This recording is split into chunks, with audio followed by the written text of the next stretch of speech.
इसका कॉन्सेप्ट जो है बेसिकली आपका जो संबंध होता है समाज में, रिश्ते का जितना भी संबंध होता है उसको आप क्या पुकारते हैं? आपको पता होगा, आपके भाई की लड़की आपकी भतीजी हो जाएगी और आपकी पत्नी प्रेमचंद, आपकी वाइफ जो हैं, उनका जो पिताजी होंगे तो आपके क्या कहलाएंगे? ससुर। ससुर कहलाएंगे।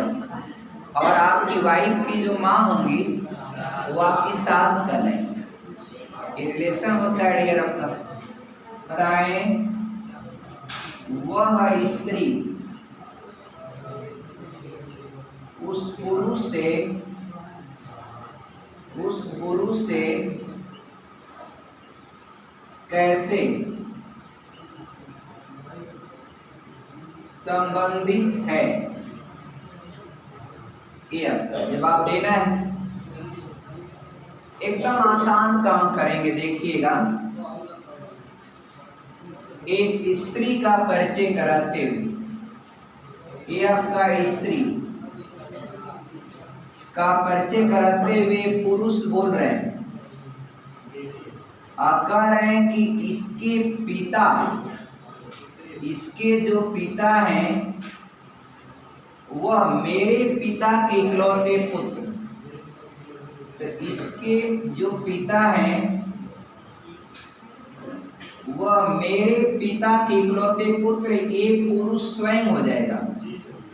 देखिए, इसके जो पिता हैं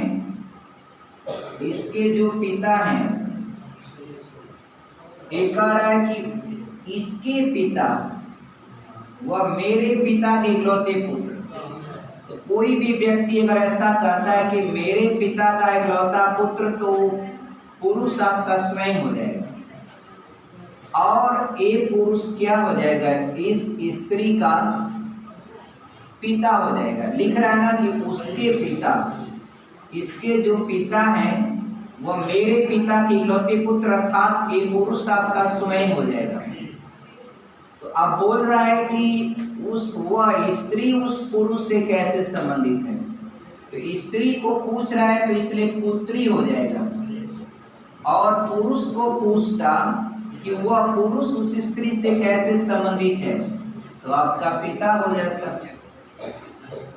तो ये आपका ब्लड रिलेशन का एक क्वेश्चन आपको एग्जाम में डेफिनेटली हर एग्जाम में आता है।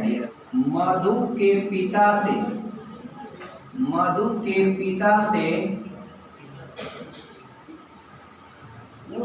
उस लड़के का क्या संबंध है?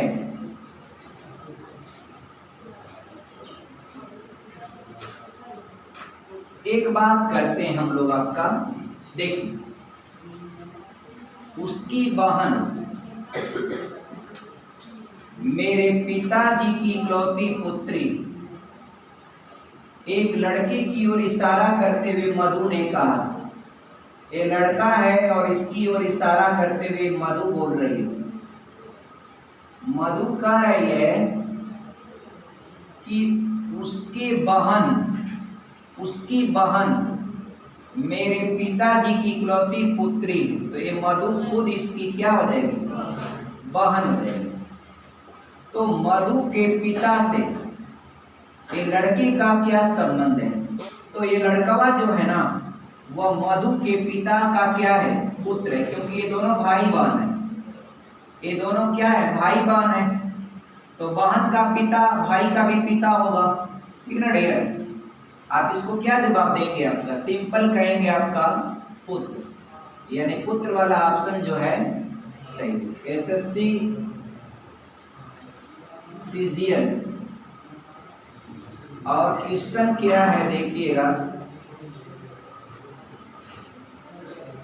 यदि बी की माता ए हो, यदि बी की माता ए हो,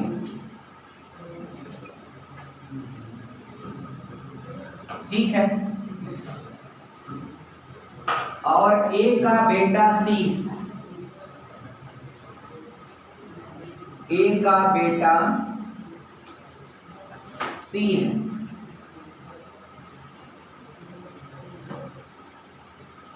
ई का भाई डी,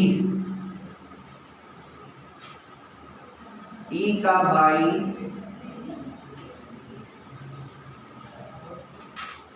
डी है, बी की बेटी ई है, बी की बेटी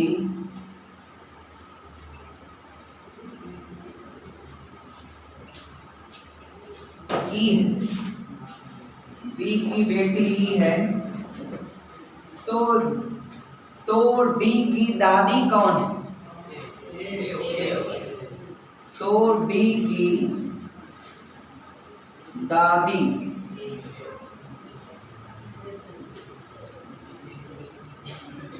कौन है?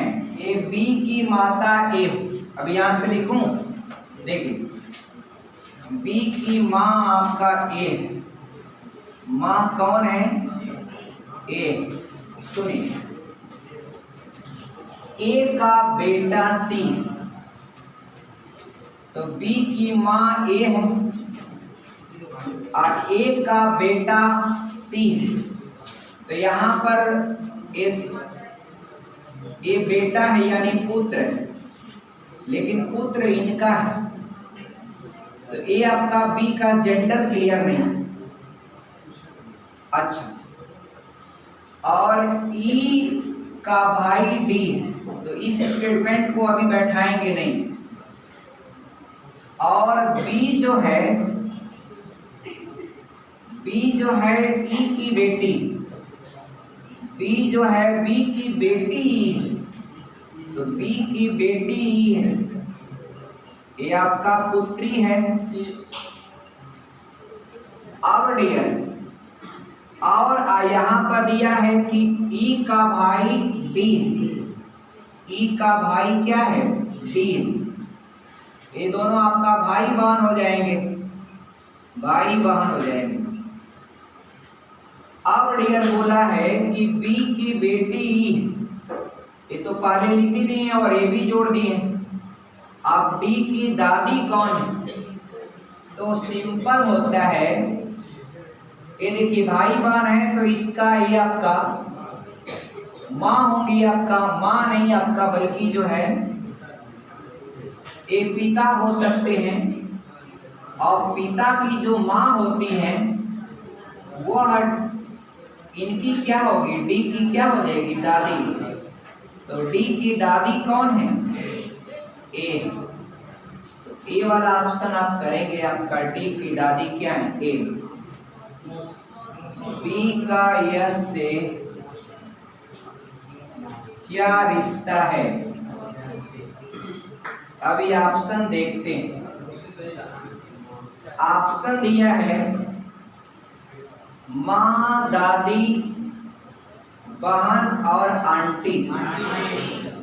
मौसी को आप आंटी भी कह सकते हैं भाई।